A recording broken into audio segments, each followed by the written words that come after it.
안철수 국민의당 대표가 서울시장 보궐선거 출마를 전격적으로 선언했습니다. 차기 대권을 포기하고 서울시장 주자로 체급을 낮추면서 야권 후보 단일화를 제안해서 정치권에 파장이 일고 있습니다. 한편 국회에서는 장관 후보자 인사청문회를 앞두고 긴장감이 높아지고 있는데요. 관련 내용들 박수현 더불어민주당 홍보소통위원장, 윤기찬 국민의힘 법률위원회 부위원장과 함께 짚어보도록 하겠습니다. 네, 두 분 어서 오십시오. 안녕하십니까. 안철수 대표가 어제 서울시장 보궐선거 출마하겠다. 이거는 야권 연대를 외치면서 나왔기 때문에 윤기찬 부위원장께 먼저 여쭤봐야 될 것 같습니다. 국민의힘 입장에서는 그 안 대표의 출마 선언 어떻게 보셨습니까? 그러니까 연대 방법이 다소 조금 더 문제가 되겠지만 네. 일단 단일화식의 제안을 해오신 것은 야권 입장에서 보면 보궐선거에서 필승의 필요 조건은 충족을 했다 이렇게 생각이 돼서 긍정적으로 평가가 됩니다. 예, 혹시 국민의힘과 어느 정도 얘기가 조금 된 부분이 있습니까? 출마에 국민의힘 대해서. 지도부와는 얘기가 됐지 않은 것으로 알고 있고요. 예. 국민의힘 외곽 조직과는 어찌됐든 구체적인 말이 오간 거 이런 증빙 자료는 없지만 예. 기존에 꾸준히 접촉을 해왔던 것으로 보여요. 뭐 마포에 있는 포럼이나 기타 또 초선 의원들 일부 모임에 가서 연사로도 참여하고 해서 예. 공감대가 쭉 형성돼 왔던 건 맞고요. 이제 남은 것은 과연 그 연대 방식이 당에 들어와서 경선에 참여해서 후보를 선출되는 방식이냐 아니면 국민의힘이 후보 자체 선출 뒤에 안철수 후보와 별도의 또 연대를 위한 경선 절차를 마련하는 것이냐 이런 것들과 관련된 다소 좀 구체적인 절차가 필요하죠. 그 부분은 조금 이따 다시 여쭤보겠습니다. 일단 안철수 대표가 그 출마를 선언하면서 어느 정도 서울시장에 대한 그 선거에 대해서는 불은 지펴놓은 것 같아요. 민주당은 어떻게 보셨어요? 예, 뭐 제가 평소에 뭐 그렇게 남에게 비판적인 입장을 갖는 사람은 아닙니다만 네. 그래도 안철수 대표 지금 세 번째 서울시장 도전 아니겠습니까? 예. 그런데 안철수 대표가 얼마 전에 혁신 플랫폼을 말씀을 하신 적이 있거든요. 그래서 정말 안철수다운 새로운 컨텐츠를 가지고 대한민국 정치에 기여하나 보다 이런 생각을 저는 포기를 하지 않고 있었습니다. 예. 그런데 엊그제 출마를 하시면서 두 가지 핵심 키워드가 있었는데 반문연대이고 자기중심 단일화입니다. 결과적으로 안철수의 혁신 플랫폼이 반문연대라면 그것은 그렇게 올바르게 성공할 일이 못 된다. 결과적으로 천만 서울시와 시민을 이끄는 서울시장을 나가면서 누구를 반대하기 위해서 내가 나간다. 반대한 사람 모여라. 그걸 어떻게 하겠다는 겁니까? 결과적으로 서울 시민은 적어도 이 서울시가 앞으로 어떻게 되느냐라고 하는 그런 서울 천만 도시민의 삶과 관련된 비전을 안철수 대표에게서 바랐을 텐데 그 첫 출발이 반문연대라고 하는 정치공학적 용어를 들으면서 아마 실망하셨을 거다. 저는 그렇게 생각합니다. 예. 알겠습니다. 안 대표의 출마 선언과 관련해서 두 분의 총평을 한번 들어봤고요. 앞서 연대 방식이 앞으로 중요해질 것이다라고 말씀을 해주셨는데 그렇다면 앞으로 어떤 방식의 연대가 유력할 거라고 보시는지요? 그러니까 지금 뭐 세 가지 형태의 연대론이 거론되고 있어요. 아까 말씀드린 대로 당내 들어와서 경선을 치르는 방법, 그다음에 당외에 있다가 국민의힘 경선 주자가 확정이 되면 둘이 치르는 방법, 예. 또 기타 야당 후보들과의 또 공동 경선 방식 논의가 됐는데 세 번째 방식은 사실 현실성이 좀 없는 것 같고요. 네. 그다음에 첫 번째 방식의 경우에도 국민의당 입장에서 보면 그거를 사실 원론적으로 제시할 거예요. 그러나 첫 번째 국내심 방식이 안 대표 입당 후 경선. 입당 후 경선인데 그 경선 지금 룰이 이미 확정이 됐단 말이죠. 그래서 예비 경선에서는 100% 국민 경선이지만 본선에서는 책임당원 50%, 그다음에 국민 50% 해가지고 이런 경선 방법이에요. 그렇다면 안철수 대표 입장에서 보면 상당히 받아들이기 어려운 경선 방식이죠. 다시 또 경선 방식을 또 하기에는 여러 가지 또 이해관계가 얽혀있기 때문에 쉽지 예. 않고 따라서 그런 그 한계가 있고요. 또 하나는 흥행상의 한계가 또 있어요. 왜냐하면 안철수 후보가 들어와서 경선을 치르는 거하고 밖에서 있는 거하고는 중도층에 대한 어필이 좀 다르다는 이런 인식들이 있거든요. 예. 그래서 국내심 입장에서 보면 원론적인 문제 제기를 하겠지만 국민의 한 사람으로서 보면 사실은 안철수 후보가 밖에 있으면서 확정된 국민의힘 후보와 단일화를 하는 과정이 예. 이것이 흥행에는 훨씬 더 도움이 될 것이다. 중도층에 대한 어필 측면에서도 도움이 될 것이다라는 의견이 상당히 있습니다. 김종인 위원장의 어떤 그 생각은 나왔습니까? 김종인 위원장은 지금 그 안철수 후보는 여러 야권 후보 중에 하나이고 예. 기본적인 방침은 당에 들어와서 경선 절차를 밟아라는 방침이 쭉 보수돼 왔고요. 네. 그 입장에서 아직 변화된 모습은 보이지 않고 있는데 아마도 필승 카드, 그러니까 안철수 후보가 이 서울 보궐시장 선거에서 큰 역할을 한다기보다는 사실 없으면 안 되는 역할을 할 수 있어요. 예. 그래서 중도층의 몇 % 이상의 표를 갖고 올 수 있는 그런 국민적 어필력이 있기 때문에 사실은 예. 꼭 필요한 존재거든요. 그렇다면 안철수 후보가 제안하는 방식을 국내심 입장에서도 반드시 거절하기는 어려운 현실적 한계가 있다. 예. 저는 이렇게 생각해요. 중도층에 대한 표를 흡수할 수 있고 안철수 대표가 그래서 국민의 입장에서는 필요한 존재다라고 평가를 해주셨어요. 글쎄, 대개 이제 대한민국 국민은 정치 공학적인 측면의 정치보다는 어떤 국민의 미래, 국민이 가슴 속에 공감할 수 있는 정책을 가진 후보를 저는 고를 거라고 생각을 합니다. 예. 아마 그런 출발점이 돼야 될 때가 됐죠. 그런 측면에서 보면 아까 제가 혹평을 좀 해서 죄송합니다만 정치 공학적 측면에 접근을 하는 저런 모습, 그리고 윤기찬 부위원장님이 설명한 대로 당내 경선 방식, 경선 룰을 가지고 또 지난한 싸움이 시작되고 국민 피로감이 올 겁니다. 예. 그렇기 때문에 감동이 없는 정치 공학적 접근은 결과적으로 중도층뿐만이 아니라 자신들의 지지층도 아마 결집해내기가 어려울 것이다. 그렇게 보고 유일하게 하나 순기능이 있다면 아직 민주당의 그 유력 주자들이 숨고르기를 하고 있는 이때 예. 민주당의 유력 주자들을 아마 깨우는 그런 순기능은 하나 할 것 같다. 이런 생각을 합니다. 깨워졌습니까? 그건 모르죠. 그런가요? 근데 뭐 박영선 장관이나 뭐 예. 추미애 장관, 그다음에 준비하고 있는 여러 뭐 우리 박주민 전 최고위원 등 여러분들이 계시지 않습니까? 예. 이분들의 여러 가지 이제 이 서울시장 선거 임하는 태도 이런 것들 전략들도 좀 빨라지지 않겠습니까? 예. 그런데 그 의외의 결과가 나올 수도 있어요. 어떤 왜냐하면 현재 안철수 후보의 대중적 지지도가 상당히 높지만 항상 보면 터닝 포인트라는 게 있는 것이거든요, 정치에서.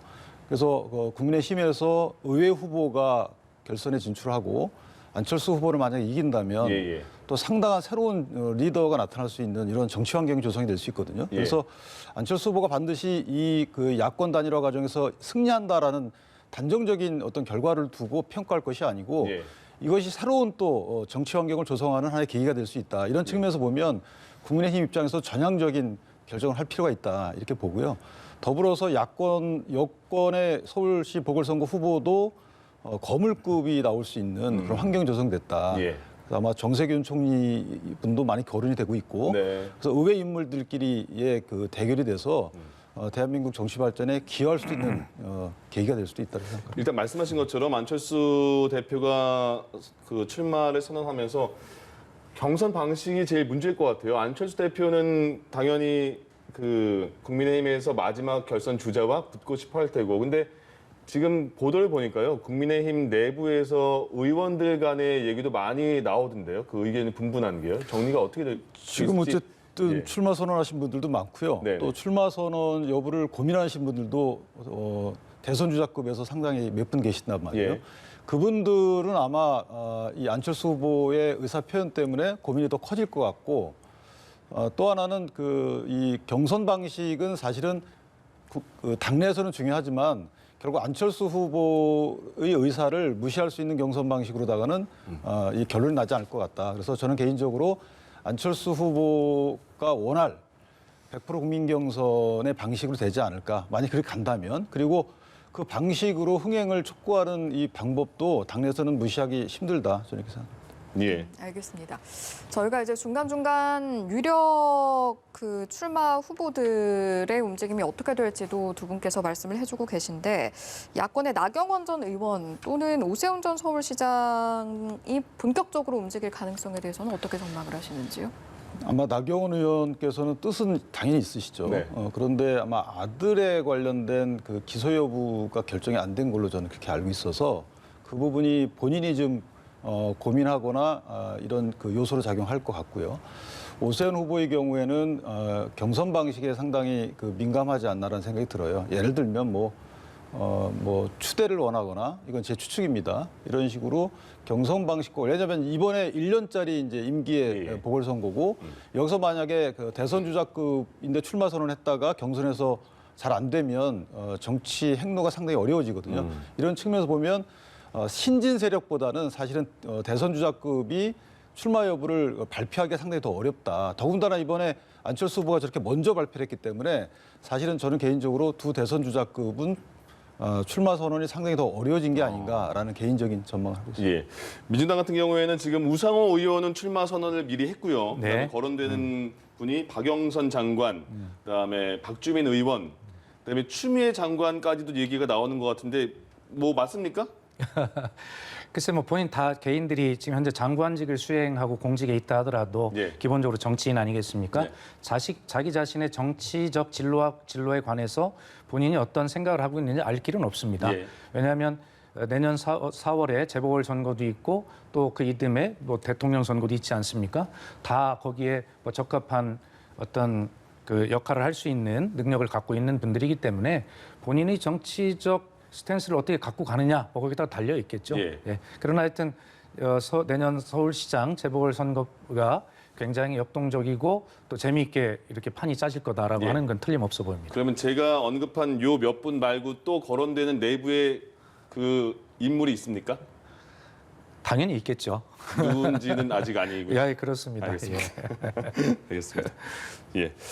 이제 내일부터 이제 한 주 동안 또 인사청문회 시즌이 시작이 됐습니다. 이게 한 3일 동안 4분의 청문이 시작이 되는데 가장 야권에서 벼르는 후보가 변창흠 도교통부 장관 후보자라고 보도가 계속 나오고 있거든요. 맞습니까? 일단 변창흠 후보자에 대해서 야권이 문제 제기를 하고 싶었던 부분은 사실은 도덕성 검증보다는 원래는 정책 방향이었어요. 네. 김현미 장관이 고수했던 그 정책 방향을 따라갈 것인지에 대해서 정책 방향을 수정을 아마 권고할 그런 그 생각이었는데 이게 지금 그 언론이 계속 제기하는 이런 여러 가지 문제가 또 더불어 생겼는데 이 부분이 변창흠 후보자 인식에 상당히 문제가 있다라는 거죠. 네. 결국은 소수 그 취약계층에 대한 배려보다는 사실은 공감하지 못하는 언행이 좀 있었죠. 예. 스크린도어라든가 임대주택에 사시는 분들에 대해서 다소 들으면 상당히 불쾌할 정도의 발언이 있었습니다. 예. 저기 지금 화면에 나옵니다. 예. 주차 문제도 있고 네. 사실 또 스크린도어 같은 경우에는 비정규직에 위험한 업무를 외주하는 것이 사실은 비판의 대상이었는데 예. 그 본인 희생자의 잘못 문제를 거론했기 때문에 이 부분 하나 문제가 되고 또 하나는 여러 가지 추모 이런 사회 분위기를 마치 시정에 방해되는 듯한 이런 발언을 또 하셨단 말이에요. 그래서 상당히 저도 좀 굉장히 실망을 많이 했는데 네. 한두 가지 말씀을 잘못할 수 있지만 저것은 인식이 드러난 게 아닌가라고 해서 본인이 행동하는 거, 본인이 살고 있는 거 이런 기준과 본인이 평가하는 대상에 대한 원하는 기준이 다르다. 예. 그러면 이분이 과연 특히나 주거안정이라는 서민계층의 주거안정에 주택 정책을 추구하면서 과연 그런 정책을 실제 입안할 수 있을지 여기 심히 우려가 되고요. 그래서 예. 저는 개인적으로 큰 고민을 한번 해볼 필요가 있지 않나 변창흠 후보자가 이렇게 생각합니다. 거취에 대해서 말씀이신 거죠? 예. 민주당에서는 지금 변창흠 후보자의 저런 그 언급에 대해서 지금 막말 논란이 나오지 않습니까? 거기에 대한 부담이 어느 정도 있지 않을까 싶은데요. 당연히 부담이 되죠. 예. 오늘 아침에 그 사전 최고위원회에서 이낙연 대표가 바로 이 문제를 가지고 정책 검증이 돼야 되는데 본의 아니게 후보자의 태도 문제가 검증 대상이 됐다. 예. 그러면서 본인이 사과를 한다고 했지만 국민이 보시기에 또 당사자들이 보시기에 너무 거리가 있는 것 같다. 그러면서 진정한 사과라는 것은 피해 당사자들이 사과를 받을 당사자들이 되었다. 그만해라. 라고 할 때까지 진심으로 계속해야 된다. 예. 이렇게 이낙연 대표가 말을 하기도 할 만큼 예. 당에서도 이 부분이 신경이 많이 쓰이는 부분이죠. 예. 어쨌든 변창흠 후보자 모레 이제 청문회가 예정이 돼 있는데 네. 바로 이러한 당의 입장, 이낙연 대표의 말을 잘 새겨보고 예. 정말 청문회 모두에 진심으로 정성을 다해서 사과를 드리기 바라고 그리고 지금 그것보다는 아까 우리 윤기찬 부위원장 말씀하셨듯이 이 부동산, 주택 이런 문제를 가진 정책이 심각하지 않습니까? 예. 그 분야에서 본인이 잘할 수 있는 능력이 있다라고 하는 것을 검증받는 그러한 계기가 될 수 있도록 사과에 정말 정성을 다하고 진심을 다해주길 바랍니다. 예. 알겠습니다. 변창흠 후보자는 그렇고 보건복지부 장관 후보자인 권덕철 후보 같은 경우에는 자가격리를 둘러싼 논란이 있었는데 일단 국민의힘이 지적한 부분에 대해서 권 후보자 측에서 입장을 내놓긴 했거든요. 어떻게 보셨습니까? 네, 입장을 내셨는데 사실은 그 공직자 단기 외국 방문에서 면제 대상이라는 거잖아요. 예. 외교 공무상의 일은 연재 대상이다. 그러니까 14일 이내 그리고 응성도 다녀오시면 예, 그 해 재외공간에서 면제 대상 신청을 해가지고 면제 확인을 받아서 들어오시는 거거든요. 받았다. 예. 근데 그러면 그 원래 그래도 그 해당 공문에 보면 방역 준칙은 잘 지켜라라고 돼 있어요. 그러니까 면제 대상 신청을 할 때 그 면제 목적이 뭔지를 기재하게 돼 있고요. 예. 그다음에 향후 활동 계획을 다 기재하게 돼 있습니다. 그런데 이분이 어긴 그 행사가 뭐냐면 헬스케어 무슨 2020 해서 가서 시상식하고 환영사를 하신 거예요. 네. 지금 이게 불가피했는지는 좀 의문이고요. 그리고 이 행사가 과연 이분이 신청할 때 면제 대상 목적 행사에 포함됐는지, 그다음 활동 계약상에 기재가 돼 있는지, 물론 이제 뭐 청문회 때 이걸 다 알아보겠지만 일단 어느 기사에는 그 계획도 포함이 돼 있다고 나온 기사가 있긴 있습니다. 그래도 방역 준칙상 이 환영사와 시상식인데 예. 굳이 가실 필요가 있었는지, 특히 공무원 준공무원 신분이잖아요. 네. 진흥원장이니까 더군다나 복지부 차관까지 하셨던 분이기 때문에 저는 개인적으로 굳이 이게 불가피한 선택이었는지에 대해서 상당히 의문이 들고 예. 이 부분은 공무원 면제를 해준 이유가 사실은 불효불급한 것에 그런 활동을 하기 위해서 한 것인데 진흥원장으로서의 활동 중에 시상식과 환영사가 과연 꼭 필수적이었는지 예. 그 기준 따지면 일반 국민한테 과연 그 정도의 방역 수칙 준수를 촉구할 수 있는 자격이 있는지에 예. 대해서 본인이 판단해 보시길 바랍니다. 예, 권덕철 후보자가 해명을 했지만 그래도 이런 비판은 이어지고 있습니다. 어떻게 예, 보세요? 당연히 비판 받아야 될 문제이고요. 예. 내일 하여튼 청문회가 있으니까 내일 야당에서 집중적으로 따져 부르시고 거기에 대해 철저하게 또 자세하게 설명을 드릴 일이라고 생각합니다. 알겠습니다. 그러면 민주당 입장에서는 4명의 지금 장관 후보자가 나오는 거잖아요. 네. 그럼 다 통과는 예상을 하시는 겁니까? 당연히 그럴 분들로 추천을 했다라고 생각하나 예. 가지 많은 나무에 바람 잘 날없다고 예. 여당이 늘 그런 책임감 있지 않습니까? 예. 다만 본인의 정책 능력을 국민께 보여드리는 것도 중요하지만 예. 아까 우리 야당에서 지금 지적하고 있는 국민을 대하는 태도 이러한 것에 대해서 정말 진심으로 준비가 돼 있다는 그런 안심을 정책 능력뿐만 아니라 그런 부분에 대해서 최선을 다해서 국민께 진심으로 설명을 잘 해주기를 바랍니다. 예. 네, 알겠습니다. 알겠습니다. 자, 마지막으로요. 최근에 이제 모든 국민들이 관심을 가지고 있는 부분이 거리두기 3단계 격상 여부 이 부분에 대한 내용일 겁니다. 정부는 이제 신중한 태도를 유지하고 있는 상황인데 여야도 이를 두고 좀 공방이 벌어지고 있어서요. 여기에 대해서 어떤 의견을 가지고 계신지요? 3단계 먼저 이것부터 정해야 될 것 같아요. 일단은 6월 28일 날 이제 3개 단계로 세분화해서 시행을 하기 시작했고요. 11월 1일 날 이 3단계 조치가 사실은 효과가 있다라고 해서 3개 단계로 해서 거리두기 하는 것이 대구, 뭐다 이태원 이런 걸 통해서 볼 때 효과가 있다. 다만 일상과 방역을 공존시키기 위해서 5단계로 세분화하는 게 11월 1일이었어요. 예. 근데 지금 단계에서 정부가 먼저 정해야 될 것은 과연 거리두기 필요성이 있는지 3단계 수준에 준하는 그러니까 5명 이하의 모임, 그다음에 필수적인 뭐 음식점 이런 거 제외하고는 공동시설을 운영하지 않는 거 이런 것들이 현재 필요한지를 먼저 결정하고 그 필요한데 그걸 하는 방식이 이제 문제가 되겠죠. 예. 필요한데 정부에서 이것을 3단계로 격상시키지 않고 국민들께 해달라는 것인지 필요 없기 때문에 3단계로 격상하지 않고 국민들이 2단계 정도 수준까지만 자발적으로 해달라는 것인지 여기에 대한 정부 입장이 명확해야 돼요. 왜냐하면 만약에 3단계로 격상해야 될 그 정도의 사회적 거리두기가 필요한데 이것을 격상시키지 않는 것이라면 그리고 국민께 자발적으로 참여하라고 하는 것이면 되게 이상한 겁니다. 그럼 국민께서 자발적으로 참여해라라는 걸 가지 말라는 것이거든요. 그거하고 정부가 3단계 격상 조치하는 거고 뭐가 다른지 모르겠어요. 예. 이런 거면 책임 회피라는 것이죠. 그래서 정부가 만약에 현재 2단계로도 충분하다라고 하면 2단계로 말씀을 하시는 거고 3단계가 필요하다면 3단계 조치를 하는 겁니다. 근데 3단계 조치가 필요함에도 불구하고 3단계 조치 격상 조치를 하지 않고 국민 보고 자발적으로 하라 이러면 이거 뭐 어폐가 있는 거라는 거예요. 예. 요에 대한 약간의 대신 입장을 좀 말씀해 주셔도 될까요? 예. 제가 좀 우리 윤기찬 부위원장님 섭섭해도 좀 들어주십시오. 네. 어떤 때 보면 국민의 힘이 이 코로나를 대하는 국민을 대하는 태도를 보면 도대체 이게 제일 야당의 태도가 맞는가 섭섭할 때가 참 많아요. 우선 코로나 초창기 한번 볼까요? 이것을 세계보건기구와 세계 모든 기구가 코로나19로 명명하고 있는데 그것을 굳이 왜 중국 우한 폐렴이라고 부르지 않냐? 왜 중국을 봉쇄하지 않냐? 그 논란을 가지고 얼마나 힘을 들였습니까? 마스크 처음에 대란이 있을 수밖에 없어요. 그걸 가지고 함께 도와주셨으면 되는데 마스크 대란이라고도 연일 국민 불안을 부추겼어요. 그리고 또 뭐 하셨습니까? 이제 세계가 K-방역이라고 칭찬을 하니까 이제 우리 정부가 할 일은 안 하고 자화자찬만 한다. 또 트집을 잡았어요. 자, 그리고 나서 지금 이 상황은 어떻습니까? 우리가 세계적인 모범 국가가 되었고 이제 OECD 경제 전망 보고서를 봐도 잘 아십니다만 지금 경제 성장률 세계 OECD 국가 1위 아닙니까? GDP도 2단계 성장해서 세계 10위로 진입했다는 거 아닙니까? 그리고 오늘 OECD와 IMF가 발표를 했어요. 어떤 재정 적자, 선진국 중에 2번째에서 4번째로 최소 수준이다. 더 지출을 확장해야 된다. 이렇게 권고하고 있어요. 이렇게 초유의 사태에 대비해서 맞이해서도 이렇게 안정적으로 국민과 함께 방역을 하고 있는 집권 여당에 대해서 아무리 정치적 공세를 하고 싶어도 그렇지 이 문제는 조선시대 역병이더라도 그렇게 하지 않았어요. 함께 하는 것이지. 그리고 지금 방역 문제들 말씀하시는데 저희는 그렇습니다. 정부가 차근차근 모든 것을 다 따져보고 하고 있는데 혹시 부족하면 야당이 보태주는 건 감사한 충고입니다만 그것을 그냥 정치 공세하는 데 활용하는 것은 오히려 국민 불안을 가중시킨다. 그래서 저희는 오히려 국민의 힘이 이 정치 백신 맞으라고 자꾸 하지 마라. 그렇게 말씀드리고 싶고요.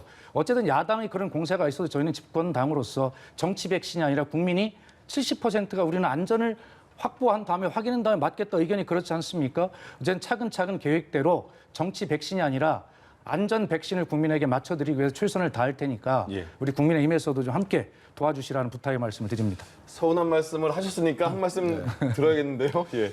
그러니까 몇 가지 반론을 드리자면 그 중국 봉쇄 부분은 사실은 그 중국 봉쇄에 대한 야당 등 의료계 문제 제기를 통해서 일부 정부가 그 정책에 반영한 부분이 있어요. 따라서 무의미한 정치 공세가 아니라는 것이고요. 마스크 부분도 야권이 또는 이제 시민단체들이 여러 가지 문제를 제기했기 때문에 그것도 또 정책에 반영이 됐단 말이죠, 추후에. 그러니까 이것도 무의미한 것이 아니에요.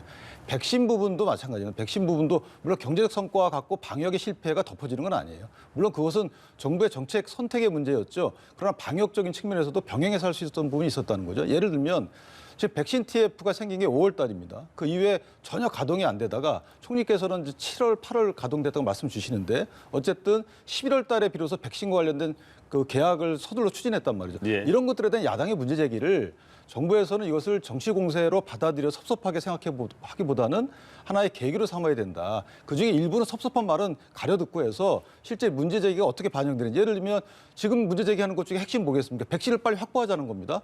과거에는 비판은 예. 그렇고 그러면 국회 의결을 통해서 백신 확보 공문에 대해서 면책을 주든가 아니면 대통령께서 나서서 말씀을 주셔서 공무원들 그 백신 나중에 필요 없게 되더라도 산 물량이 만약에 폐기된다 하더라도 예. 문제 삼지 않겠다, 면책하겠다라고 서둘러 선언하시든가 이런 식으로 앞으로 그걸 정책에 반영하는 것에 야당의 비판을 좀 활용하셨으면 좋겠다라고 생각합니다. 연말에는 사람들이 기분이 좋아지니까 정치권도 연말엔 좀 화해합니까? 그렇게 해야죠. 우리 윤기찬 부위원장님이나 저 정도 같으면 예. 화해가 될 것 같은데. 알겠습니다. 예. 예, 저희도 좋은 합의를 기대해 보겠습니다. 지금까지 더불어민주당 박수현 홍보소통위원장, 윤기찬 국민의힘 법률위원회 부위원장 두 분과 함께했습니다. 고맙습니다. 고맙습니다. 예.